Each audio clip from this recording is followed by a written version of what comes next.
Well, FMCGs covers everything which I think the common man is using. So, as you know, after the Guwahati meeting, a whole host of, I would say, items have been reduced in duty. So, the focus was basically the consumer. So, I wanted to make sure, and the government wanted to make sure that whatever the decision was taken by the GST Council gets passed on to the consumer, because that was the whole purpose of the reduction. Therefore, I wrote this letter.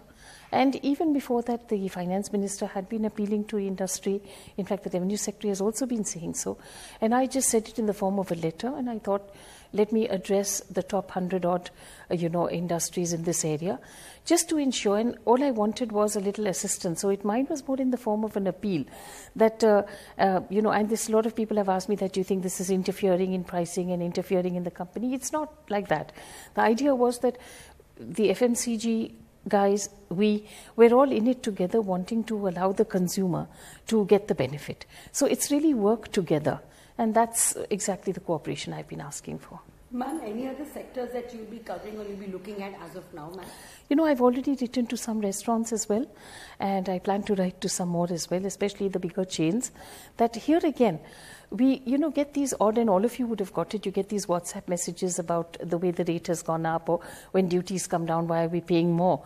So again, just to sensitize everyone that I know that you've had an ITC before and you may not have it now, but your rate has also come down substantially. So some way the consumer has to see that benefit.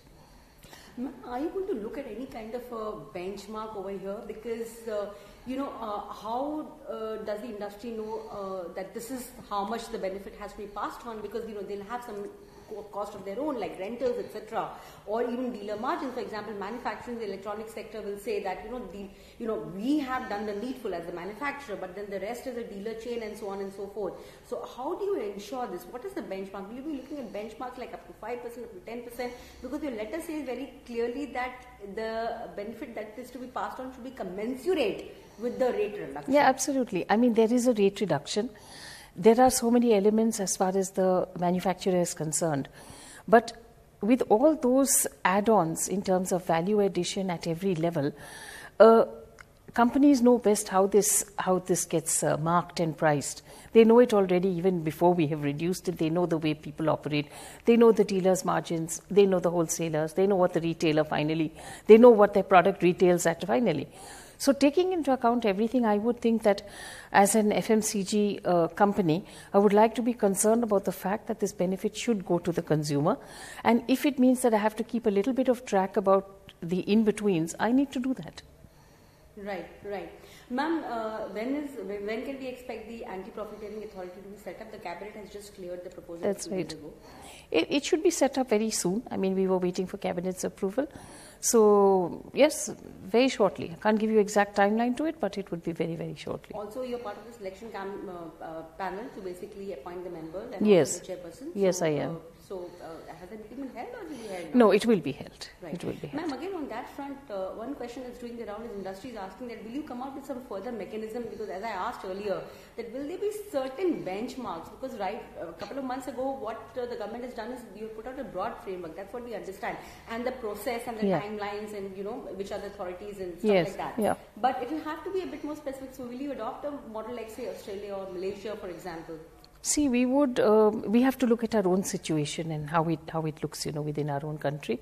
But we definitely, as you know, there are 3 levels of committees. There's the state level, there is a standing committee, and then there is the anti-profiteering authority. So, yes, right now we haven't got that many applications, but I expect that they will come. So as and when they come in, we are also working on some kind of a standard to have, so that the approach to the entire subject is uniform across the board for all committees which are state committees. So we would actually like to have some kind of a standard operating procedure in place to ensure that there's uniformity in the way the whole matter is approached. So hopefully that should also happen. Yeah, because there are too many many services.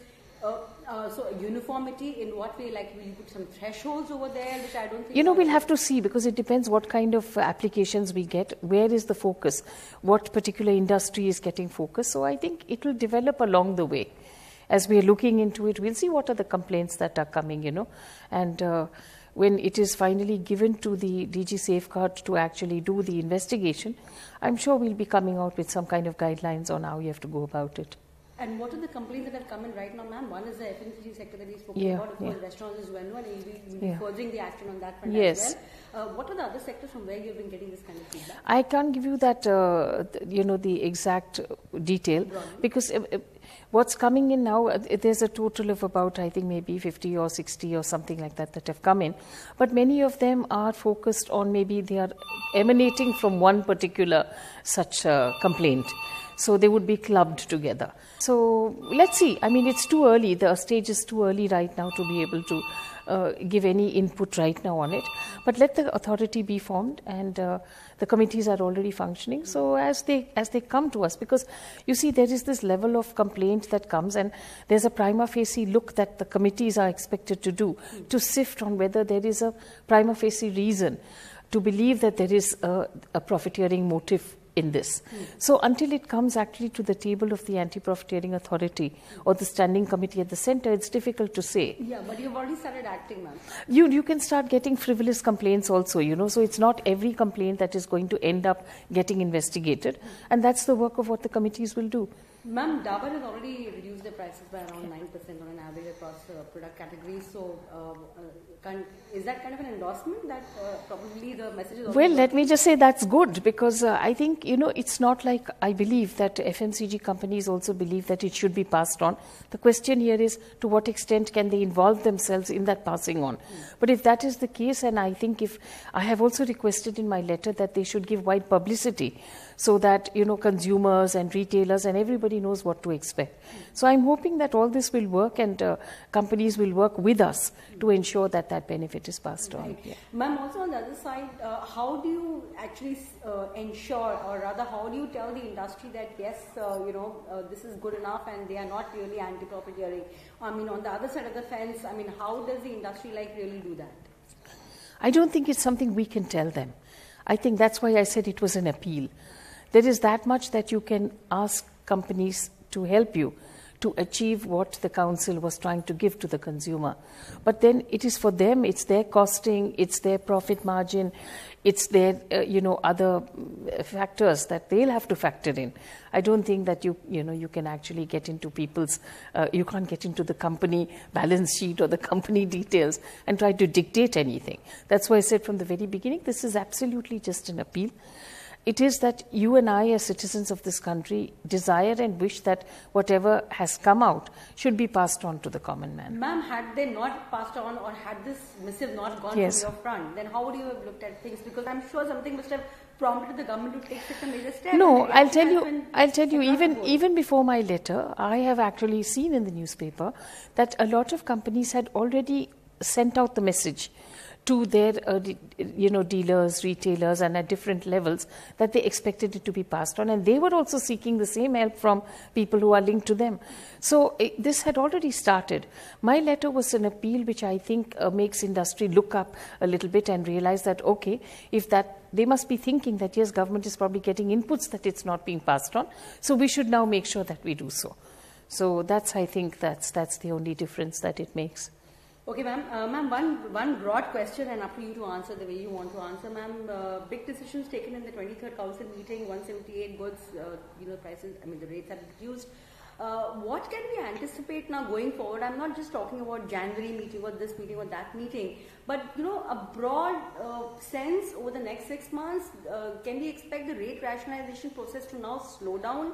And logically speaking, or else you think that some kind of tinkering will be required at least till March, and some of the decisions which you have taken, like for example the composition threshold, we understand that possibly those amendments will only be moved at the time of the budget session and not immediately, because right now you're already at 1 CR. Yes.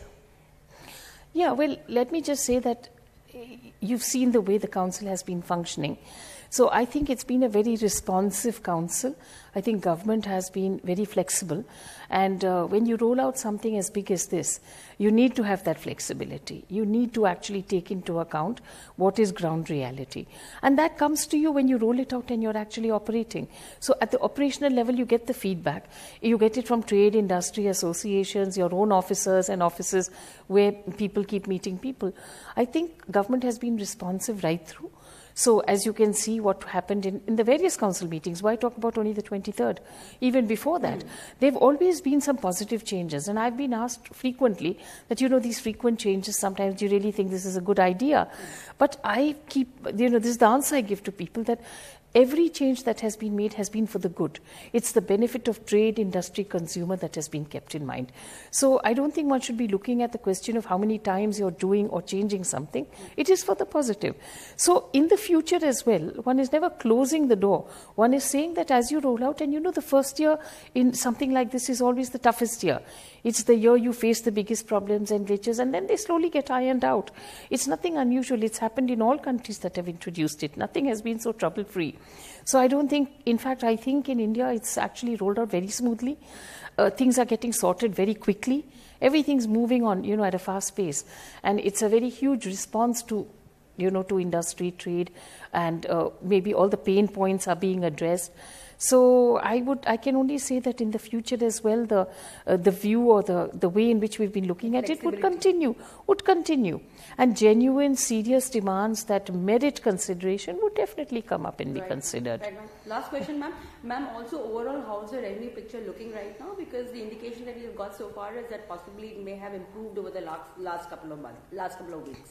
Well, let's see. I mean, it's a bit early. As you know, the last date for filing was the 20th. We're only on the 21st. And as you know, for the earlier months also, we've given the picture sometime a little later. You do have late filers and you do have issues like that.